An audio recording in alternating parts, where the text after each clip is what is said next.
kita memulai ibadah, mari bersama-sama kita berkatakan dengan iman Mazmur 91 sebagai doa kita. Dalam lindungan Allah, orang yang duduk dalam lindungan yang maha tinggi dan bermalam dalam naungan yang maha kuasa akan berkata kepada Tuhan, tempat perlindunganku dan kubu pertahananku, Allahku yang kupercayai. Sungguh, dialah yang akan melepaskan engkau dari jerat penangkap burung, dari penyakit sampar yang busuk. Dengan kepaknya ia akan menudungi engkau. Di bawah sayapnya engkau akan berlindung. Kesetiaannya ialah perisai dan pagar tembok. Engkau tak usah takut terhadap kedahsyatan malam, terhadap panah yang terbang di waktu siang, terhadap penyakit sampar yang berjalan di dalam gelap, terhadap penyakit menular yang mengamuk di waktu petang. Walau 1000 orang rebah di sisimu dan 10.000 di sebelah kananmu, tetapi itu tidak akan menimpamu. Engkau hanya menontonnya dengan matamu sendiri dan melihat pembalasan terhadap orang-orang fasik. Sebab Tuhan ialah tempat perlindunganmu, yang maha tinggi telah kau buat tempat perteduhanmu. Malapetaka tidak akan menimpa kamu, dan tulah tidak akan mendekat kepada kemahmu. Sebab malaikat-malaikatnya akan diperintahkannya kepadamu untuk menjaga engkau di segala jalanmu. Mereka akan menatang engkau di atas tangannya, supaya kakimu jangan terantuk kepada batu. Singa dan ular tedung akan kau langkahi. Engkau akan menginjak anak singa dan ular naga. Sungguh, hatinya melekat kepadaku, maka aku akan meluputkannya. Aku akan membentenginya, sebab ia mengenal namaku. Bila ia berseru kepadaku, aku akan menjawab. Aku akan menyertai dia dalam kesesakan. Aku akan meluputkannya dan memuliakannya. Dengan panjang umur akan kukenyangkan dia, dan akan kuperlihatkan kepadanya keselamatan daripadaku.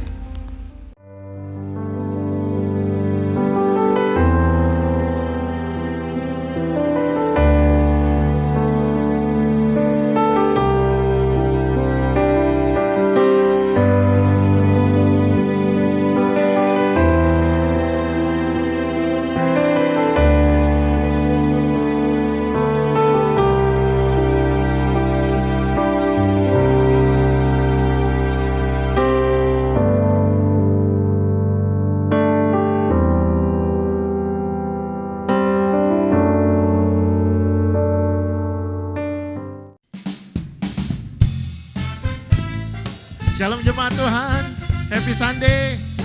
Berjumpa lagi, kita mau memuji Tuhan. Katakan amin. Mari tepuk tangan sama-sama, dimanapun engkau berada.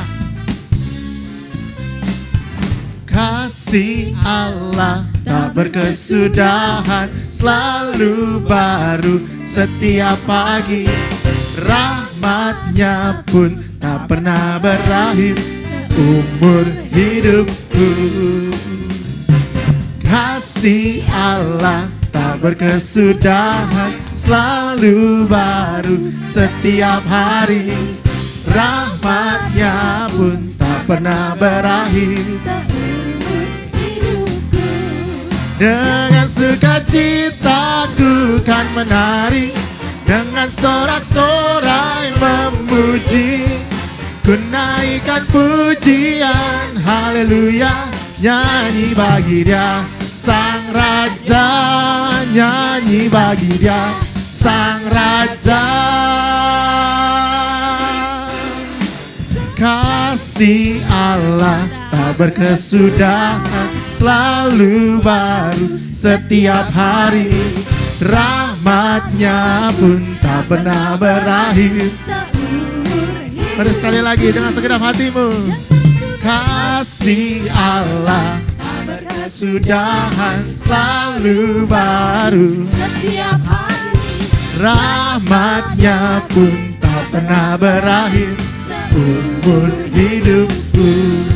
Dengan sukacitaku kan menari, dengan sorak-sorai memuji. Ku naikkan pujian, haleluya, nyanyi bagi Dia Sang Raja, nyanyi bagi Dia. Ayo bersorak-sorai. Dengan sukacitaku kan menari, dengan sorak-sorai memuji. Ku naikkan pujian, haleluya, nyanyi bagi Dia Sang Raja, nyanyi bagi Dia Sang Raja, nyanyi bagi Dia Sang Raja selamanya.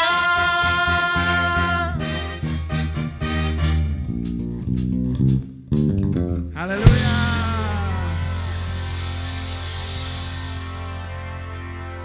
Saat ini kita akan siapkan hati kita. Kita mau beri pujian. Kita mau masuk lebih lagi di dalam hadirat Tuhan. Sebab kita ada itu semua karena anugerah Tuhan. Kita ada itu semua karena kasih karunia Tuhan yang berlimpah di hidup kita.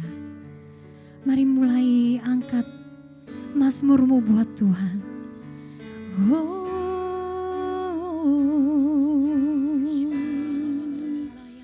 Katakan terima kasih Yesus, terima kasih Kau baik, sungguh Kau baik Tuhan.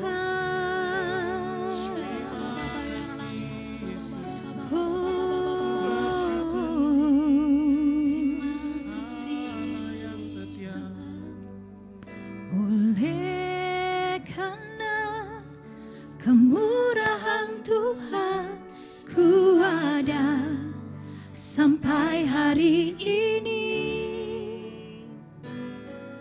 Oleh karena kebaikan Tuhan, janji-Mu terjadi bagiku.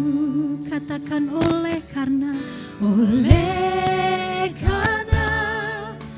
kemurahan Tuhan ku ada sampai hari ini. Oleh karena kebaikan Tuhan, janji-Mu terjadi bagiku. Angkat hatimu, katakan aku percaya berkat-Mu atasku berlimpah. Kebajikan, kemurahan selalu mengikutiku. Ku puji, ku sembah Kau Tuhan. Aku percaya, aku percaya berkat-Mu atasku berlimpah. Kebajikan, kemurahan selalu melingkupiku. Ku puji, ku sembah Kau Tuhan. Mari dari hatimu katakan oleh karena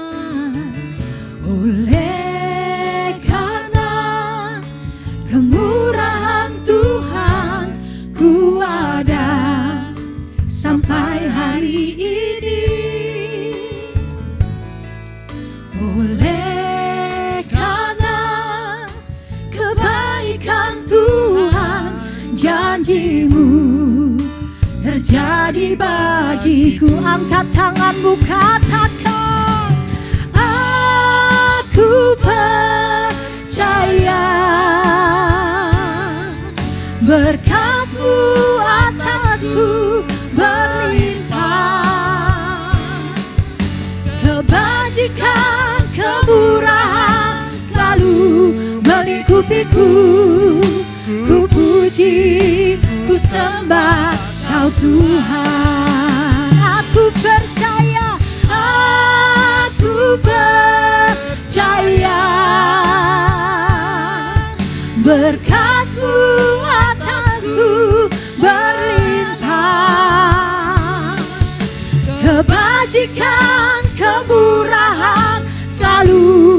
melingkupiku.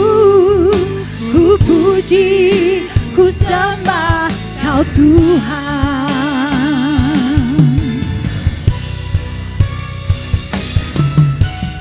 Aku percaya berkat-Mu Tuhan.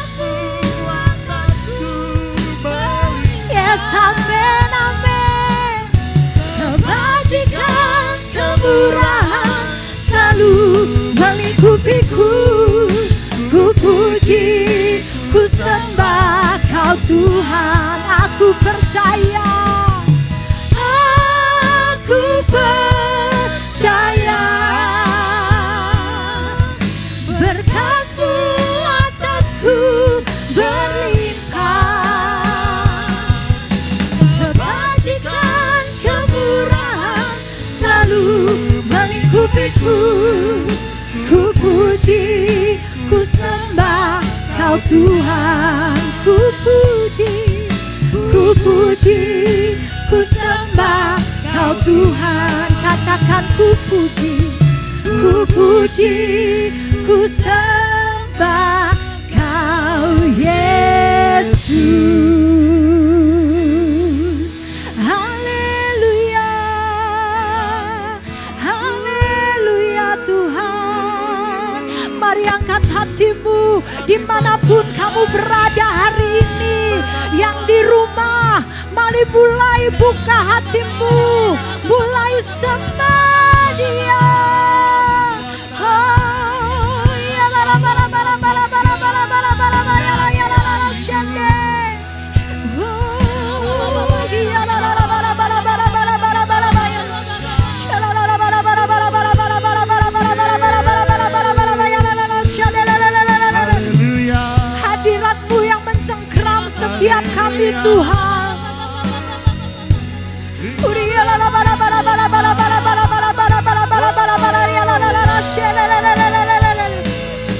Kami percaya Roh Kudus-Mu yang menjamah setiap kami, memberi kekuatan setiap kami Tuhan.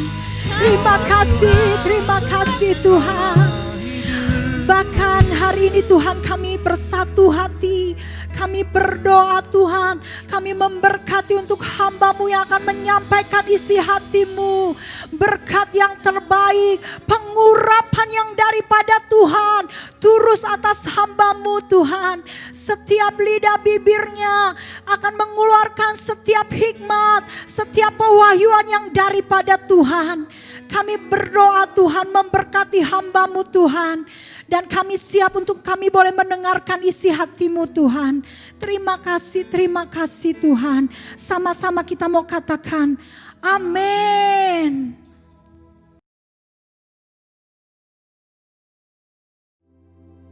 Shalom semuanya.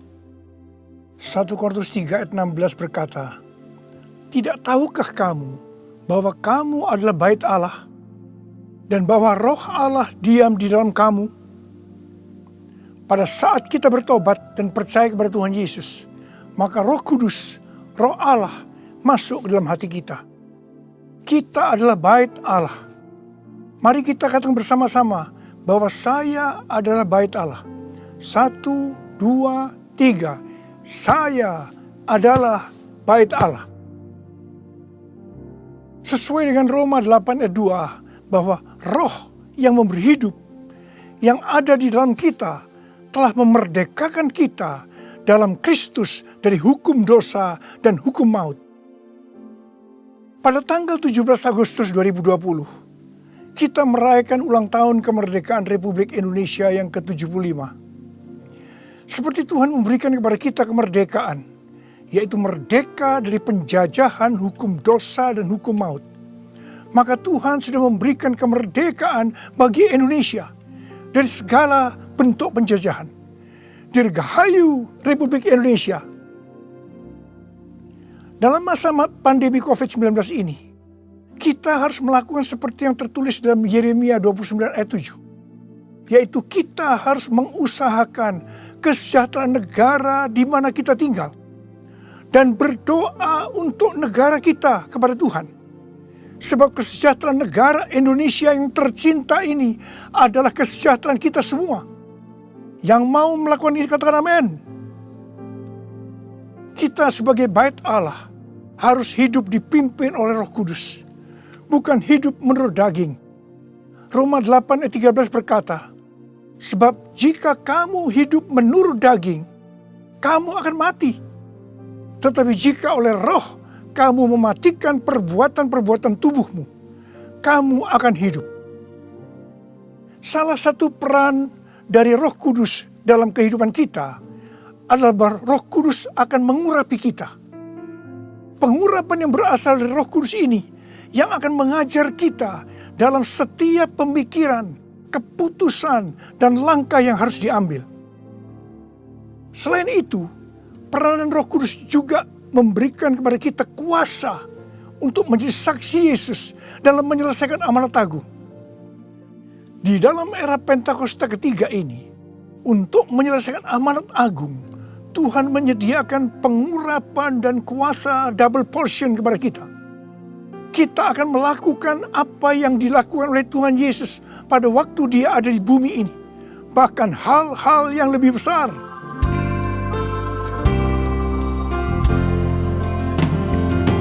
Anointing, fall on me. Anointing, fall on me.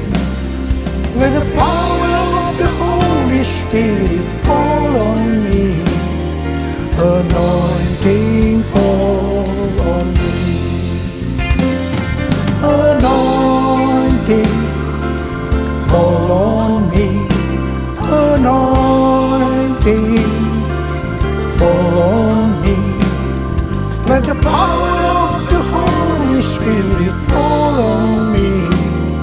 Anointing, fall on me. Anointing, fall on me.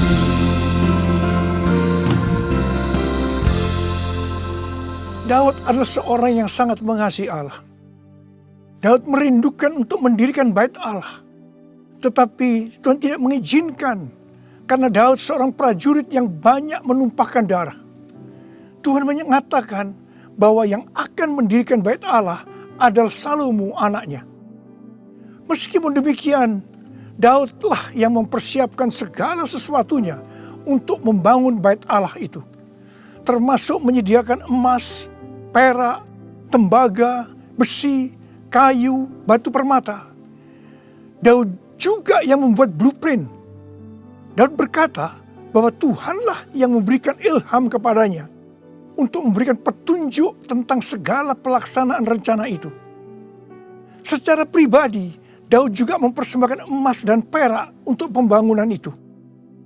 Pada waktu Daud menantang bangsa Israel untuk memberikan sumbangan untuk pembangunan bait Allah, dikatakan bangsa itu bersukacita karena mereka memberi dengan rela dan tulus ikhlas.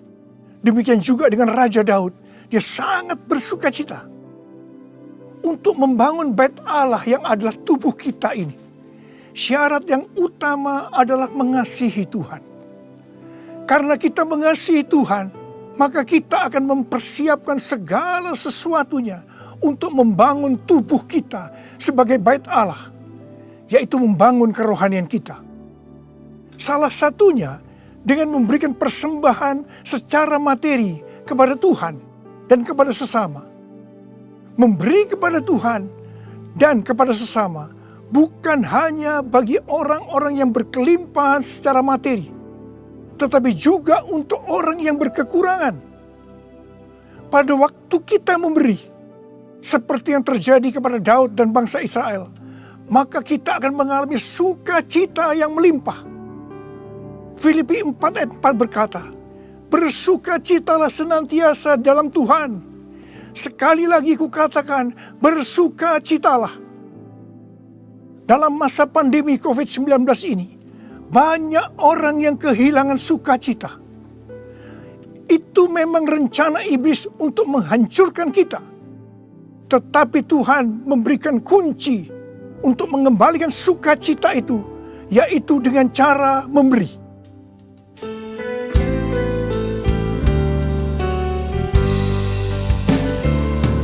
Jadikan aku bait suci-Mu yang kudus dan yang tiada bercela.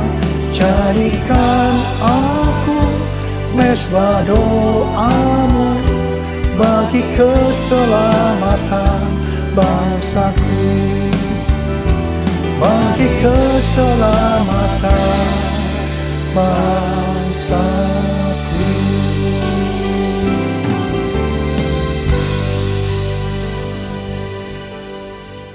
Sesuai dengan 2 Tawarikh 3 ayat 1 dikatakan bahwa Salomo mendirikan bait Allah di Yerusalem di Gunung Moria, di mana Tuhan menampakkan diri kepada Daud di tempat pengirikan Ornan, orang Yebus. Jadi Daud yang menetapkan tempat dari bait Allah Salomo itu.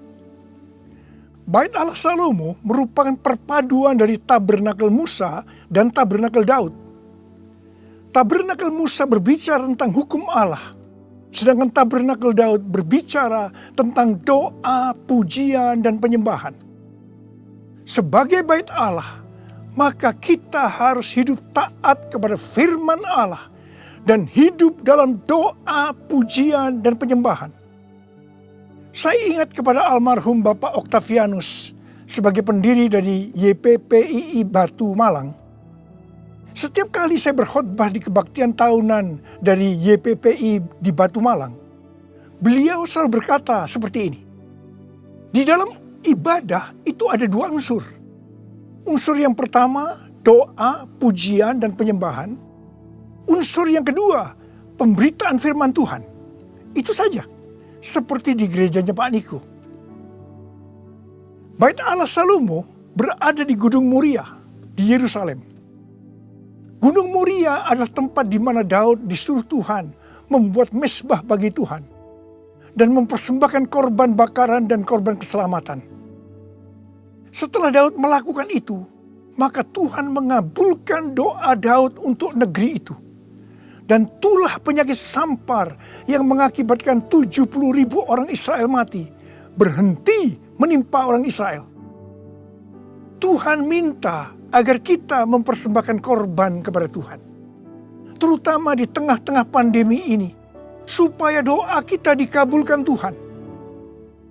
Saya bersyukur kepada Tuhan karena gereja-gereja di Indonesia pada saat pandemi COVID-19 mempersembahkan korban.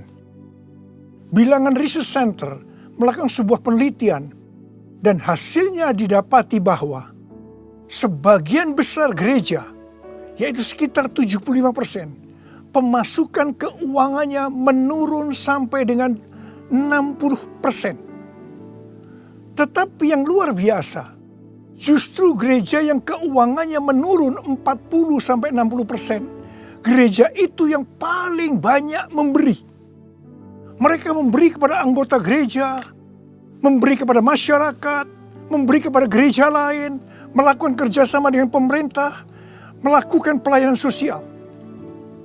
Didapati juga satu hal yang menarik. Bahkan ini bagi saya suatu fenomena. Yaitu bahwa gereja dengan jumlah anak muda yang lebih banyak. Dalam hal ini anak muda yang berusia di bawah 21 tahun. Justru gereja itu terlihat lebih murah hati dan lebih peduli. Wow!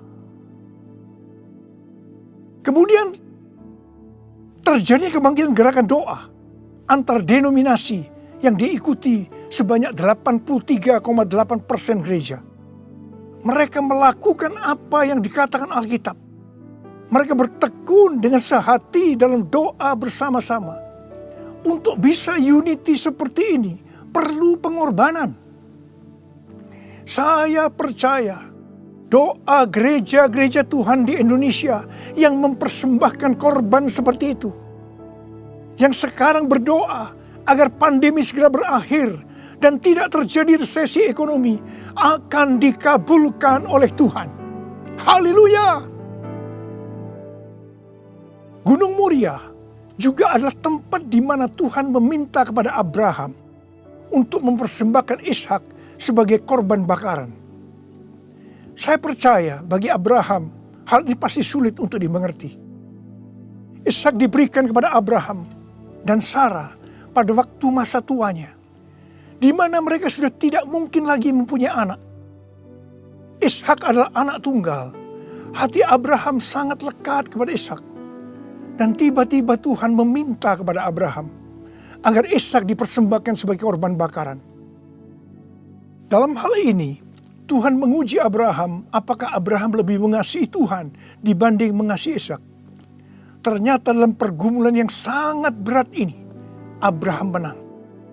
Abraham lebih mengasihi Tuhan ketimbang mengasihi Ishak. Supaya menjadi pemenang dalam pergumulan ini, perlu pengorbanan.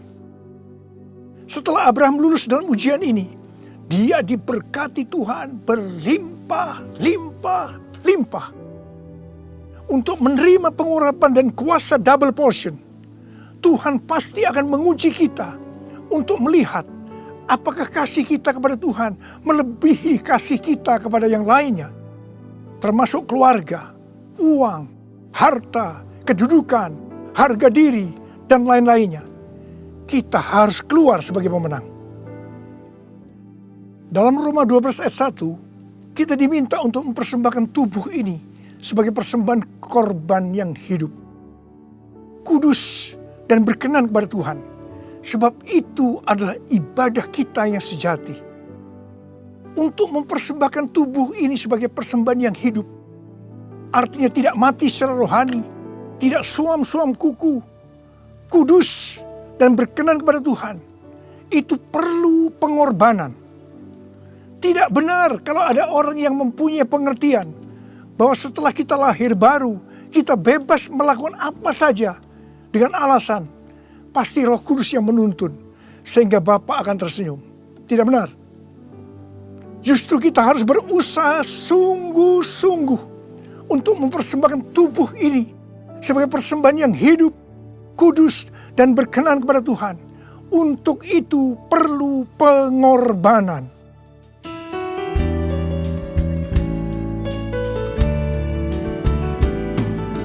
Bapa, ku persembahkan tubuhku sebagai persembahan yang hidup, kudus, dan yang berkenan padamu, sebagai ibadah yang sejati.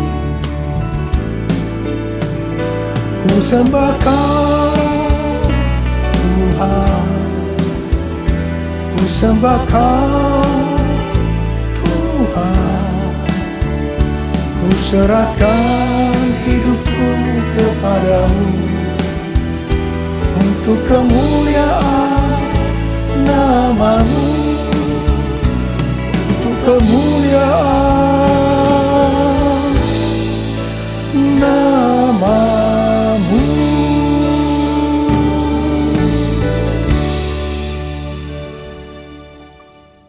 Pada awal tahun 2009, Tuhan berkata kepada saya dari Wahyu 3 ayat 11a, bahwa aku datang segera. Saya sudah sering mendengar kata-kata ini. Tetapi pada saat itu ada sesuatu yang lain. Saya gemetar. Dan saya berkata kepada Tuhan, Tuhan, apa yang akan Tuhan kerjakan? Dan apa yang harus kami lakukan? 6 bulan kemudian, Tuhan baru menjawab pertanyaan tentang apa yang akan Tuhan kerjakan dengan berkata, Aku akan mencurahkan Rohku. Aku akan mencurahkan Rohku. Pada saat Roh Kudus dicurahkan, akan terjadi seperti yang terdapat dalam Yoel 2 ayat 28 sampai dengan 32. Ada 3 tanda yang akan terjadi. Tanda yang pertama, anak-anak, pemuda, dan orang tua akan dipakai Tuhan secara luar biasa. Katakan amin. Tanda yang kedua, mujizat akan terjadi luar biasa. Tetapi tanda yang ketiga, goncangan juga akan terjadi luar biasa. Dengan adanya 3 tanda ini, maka Yoel 2 ayat 32 akan terjadi. Yaitu bahwa akan banyak orang yang berseru kepada nama Tuhan. Dan mereka yang berseru kepada nama Tuhan, mereka akan diselamatkan. Artinya akan terjadi penuaian jiwa besar-besaran. Pada tahun 2013, Tuhan berkata tentang pencurahan Roh Kudus ini sebagai Pentakosta yang ketiga. Ini sesuai dengan nubuatan William Seymour pada tahun 1909, yaitu kira-kira 100 tahun ke depan, yang berarti pada zaman now akan terjadi pencurahan Roh Kudus yang luar biasa, yang melebihi pencurahan Roh Kudus di Azusa Street. Sejak saat itu saya terus-menerus memperkatakan tentang hal ini. Siapa yang mengira bahwa goncangan yang terjadi pada tahun 2020, pada waktu era Pentakosta ketiga, ini adalah pandemi COVID-19. Di sini jelas bahwa pandemi COVID-19 ada hubungannya dengan aku datang segera. Pada waktu Tuhan Yesus ditanya oleh murid-muridnya, apa tanda kedatanganmu dan tanda kesudahan dunia ini? Tuhan Yesus menjawab dari Matius 24 ayat 4 sampai dengan 14, yang juga terdapat dalam Lukas 21 ayat 8 sampai dengan 19, yang intinya akan terjadi, yang pertama, goncangan terhadap orang percaya. Yang kedua, goncangan terhadap semua orang yang di bumi. Yang ketiga, pemberitaan Injil di seluruh bumi. Dalam goncangan tadi, salah satunya disebutkan penyakit sampar, yang berarti COVID-19 termasuk di sini. Jadi, pandemi COVID-19 ini adalah bagian dari tanda-tanda kedatangan Tuhan Yesus untuk kali yang kedua. Yang perlu diingat adalah bahwa yang pertama, kita tidak mengatakan bahwa setelah pandemi ini Tuhan Yesus pasti datang kembali. Dalam hal ini kita tidak pernah tahu. Yang kedua, kita juga tidak bisa berkata bahwa Tuhan Yesus pasti belum datang setelah pandemi ini, atau lama setelah pandemi ini berakhir. Dalam hal ini pun kita juga tidak pernah tahu. Yang penting adalah bahwa pandemi COVID-19 ini adalah warning kepada kita bahwa kedatangan Tuhan Yesus sudah semakin dekat. Kalau dalam kitab Wahyu saja, Tuhan Yesus berkata, "Aku datang segera," sebanyak 4 kali. Waktunya sudah dekat, waktunya sudah singkat sebanyak 2 kali. Apalagi hari-hari ini. Pasti kedatangan Tuhan Yesus sudah sangat-sangat dekat. Saya percaya orang yang merindukan kedatangan Tuhan, seperti pada jemaat mula-mula yang selalu berkata, "Maranatha," sebagai doa dan sebagai salam, pasti akan lebih serius untuk menyelesaikan amanat agung Tuhan Yesus. Sehingga pada saat Dia datang kembali, kita akan mendengar suara penghulu malaikat, bunyi sangkakala, dan mendengar nama kita dipanggil. Haleluya!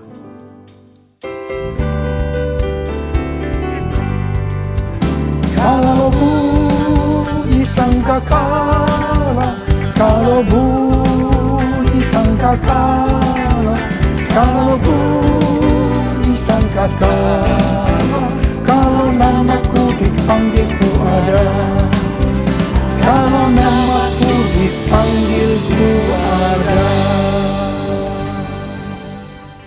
Siapa yang percaya pada saat nama kita dipanggil, kita akan mendengar panggilan itu? Sebelah angkat tangan.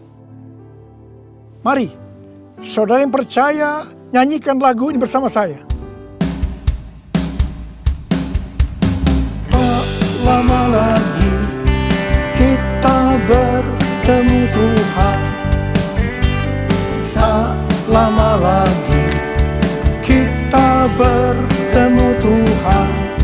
Amin. Tak lama lagi kita bertemu Tuhan. Haleluya, haleluya, kita bertemu Tuhan. Haleluya, haleluya, kita bertemu Tuhan.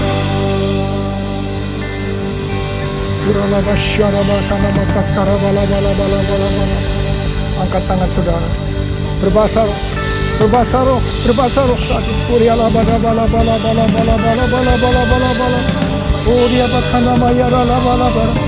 Oh Jesus, Jesus. Tidak lama lagi kami akan bertemu dengan Kau Tuhan. Kau akan segera datang untuk kali yang kedua. Biarlah kami boleh mempersiapkan diri Tuhan. Kami berdoa buat anak-anak-Mu semua Tuhan. Pakai kami hari-hari ini untuk menyelesaikan amanat agung Tuhan Yesus. Curahkan pengurapan buat mereka. Terima, terima, terima, terima. Kami berdoa buat mereka Tuhan. Engkau menyembuhkan mereka yang sakit, yang mengalami kesusahan. Terima kesembuhan. Terima kesembuhan. Terima, terima, terima, terima. Ora labakana mayara labalabala. Ora bababa. Oh Yesus, Yesus, Yesus, Yesus. Oh Yesus, Yesus, Yesus, Yesus, Yesus, Yesus, Yesus. Mari saudara-saudara, kita akan masuk dalam perjamuan kudus. Kita akan mengingat ayat ini. Sebab setiap kali kamu makan roti ini dan minum cawan ini, kamu memberitakan kematian Tuhan sampai Ia datang. Perjamuan kudus adalah perjamuan Tuhan Yesus sendiri. Setiap kali kita masuk dalam perjamuan kudus, Tuhan Yesus selalu berkata begini, biarlah ini menjadi peringatan akan daku. Karena itu, mari arahkan hati saudara kepada kebaikan Tuhan. Kita akan mengingat kebaikan Tuhan. Mari tundukkan kepala. Tuhan, siapakah kami ini sebelum kami mengenal Engkau? Kami ini semua orang berdosa. Upah dosa adalah maut, mati. Tapi Engkau yang tidak berdosa telah dijadikan dosa oleh karena kami semua. Engkau harus turun dari sorga mulia. Mati ganti kami dengan penderitaan yang luar biasa. Sungguh kalau kami pikirkan Tuhan, betapa baiknya Engkau itu. Engkau jadikan kami sebagai anak-anak-Mu. Engkau tuntun, Engkau bela, Engkau berkati, Engkau lindungi kami. Engkau juga tegur kalau kami salah. Engkau sembuhkan kami Tuhan. Itu Engkau ya Abah. Itu Engkau ya Abah. Tuhan terima kasih. Terima kasih. Saudara-saudara, Tuhan akan memberkati saudara melalui perjamuan kudus ini. Tapi Tuhan mau kita makan dan minum perjamuan kudus dengan cara yang benar. Karena itu masing-masing. Sekarang introspeksi. Lihat keadaan dirimu masing-masing. Jangan menyimpan dosa.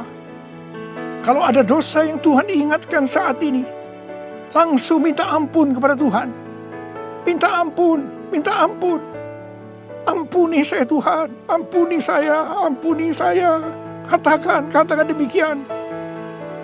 Tuhan, Kau melihat anak-anak-Mu sedang meminta ampun kepadamu. Ampuni ya Tuhan. Ampuni ya Tuhan. Layakkan kami masuk dalam perjamuan kudus. Kami akan masuk dalam perjamuan kudus dengan hati yang penuh ucapan syukur. Dalam nama Yesus kami berdoa. Amin. Sekarang saudara, mari angkat roti di tangan kanan kita tinggi-tinggi. Sebab apa yang telah kuteruskan kepadamu telah aku terima dari Tuhan. Yaitu bahwa Tuhan Yesus pada malam waktu Ia diserahkan mengambil roti. Dan sesudah itu yang mengucap syukur atasnya. Dia memecah-mecahkannya dan berkata, inilah tubuhku yang diserahkan bagi kamu. Perbuatlah ini menjadi peringatan akan aku. Sudah dikasih Tuhan. Bukankah roti yang kita pecah-pecahkan ini adalah persekutuan kita dengan tubuh Kristus? Mari kita makan dalam nama Yesus.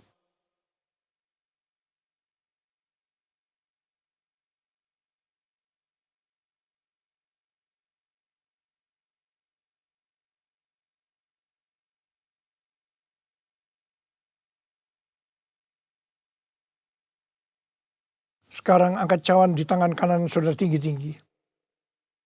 Demikian juga ia mengambil cawan sesudah makan lalu berkata, cawan ini adalah perjanjian baru yang dimeteraikan oleh darahku. Perbuatlah ini. Setiap kali kamu meminumnya menjadi peringatan akan aku. Saudara dikasih Tuhan, bukankah cawan pengucapan syukur yang atasnya kita ucapkan syukur adalah persekutuan kita dengan darah Yesus? Mari kita minum dalam nama Yesus.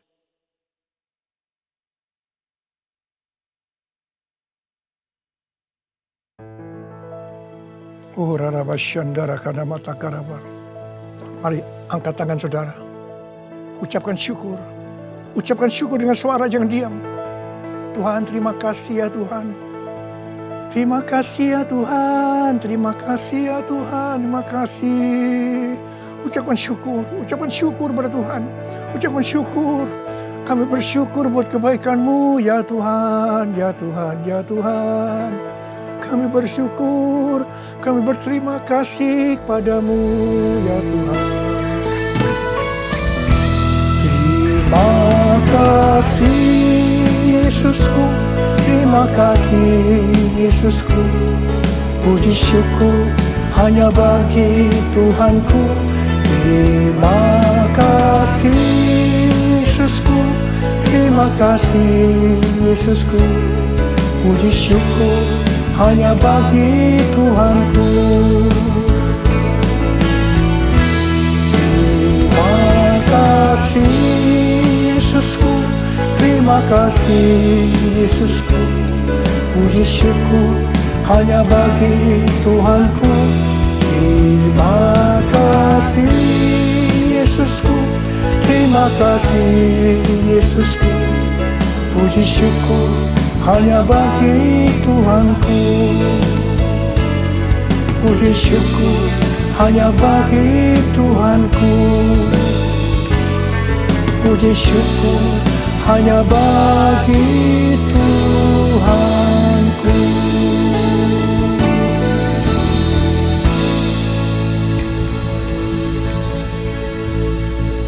Terimalah berkat Tuhan. Kasih karunia yang berlimpah-limpah daripada Allah Bapa dalam anak yang tunggal Yesus Kristus. Persekutuan yang manis dengan Roh Kudus menyertai saudara sekalian mulai hari ini sampai Yesus datang menjemput kita di awan-awan dan bahkan sampai selama-lamanya. Yang percaya bersama-sama katakan amin.